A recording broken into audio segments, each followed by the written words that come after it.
அண்மை செய்தியை பார்த்து வருகிறோம். தேசிய கல்விக் கொள்கைக்கு மாற்றாக இன்று காலை 10:30 மணி அளவில் மாநில கல்விக் கொள்கையை முதலமைச்சர் மு.க.ஸ்டாலின் வெளியிடுகிறார்.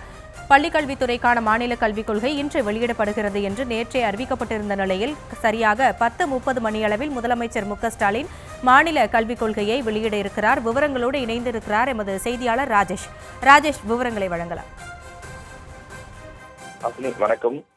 இன்று மாநில கல்விக் கொள்கை வெளியிடப்படுகின்றது. 2020 மத்திய அரசு புதிய கல்விக் கொள்கையை வெளியிட்டது. அந்த கல்விக் கொள்கை மும்மொழி கொள்கையை ஆதரிப்பதாக இருந்தது. எனவே அது தமிழ்நாட்டிற்கு ஏற்புடையது அல்ல என்று தமிழக அரசு தீர்மானித்து அதற்காக ஒரு புதிய குழு ஒன்றை நியமித்து நம்முடைய தமிழ்நாட்டிற்கென்று தனியாக கல்விக் கொள்கையை வகுப்பதற்காக அந்த குழு அமைக்கப்பட்டது.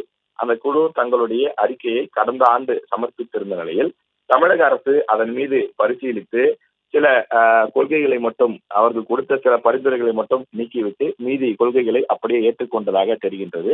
மாநில கல்விக் கொள்கை என்பது எந்த அடிப்படையில் உருவாக்கப்பட்டிருக்கிறது என்றால் இருமொழி கொள்கை. குறிப்பாக 1ஆம் வகுப்பு முதல் 12ஆம் வகுப்பு வரை அனைத்து மாணவர்களும் தமிழை பிரதானமாக கொண்டு படிப்பது. ஏனென்றால் நம்முடைய தாய்மொழி என்ற காரணத்தினாலே அதற்கு முக்கியத்துவம் தரக்கூடிய வகையிலே அந்த படிப்பு அமைய வேண்டும் என்ற அடிப்படையிலே உருவாக்கப்பட்டுள்ளது.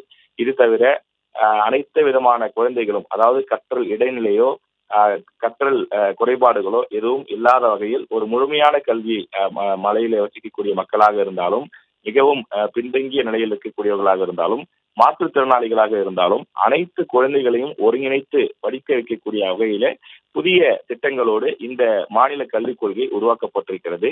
இந்த மாநில கல்விக் கொள்கையில் என்னென்ன முக்கிய அம்சங்கள் இடம்பெற்றிருக்கும் என்ற ஒரு பெரிய எதிர்பார்ப்பே எழுந்திருக்கின்றது.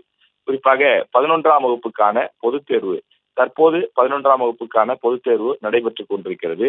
இந்த குழுவும் கூட மாநில அரசால் நியமிக்கப்பட்ட அந்த குழுவும் கூட 11ஆம் வகுப்புக்கு பொதுத் தேர்வு கட்டாயம் தேவை. ஏனென்றால் பொறியியல் உள்ளிட்ட உயர் படிப்புகளுக்கு நீங்கள் செல்லும் போது உங்களுக்கான அடிப்படைகள் அனைத்துமே +1 பாடப்புத்தகத்தில் தான் இருக்கிறது.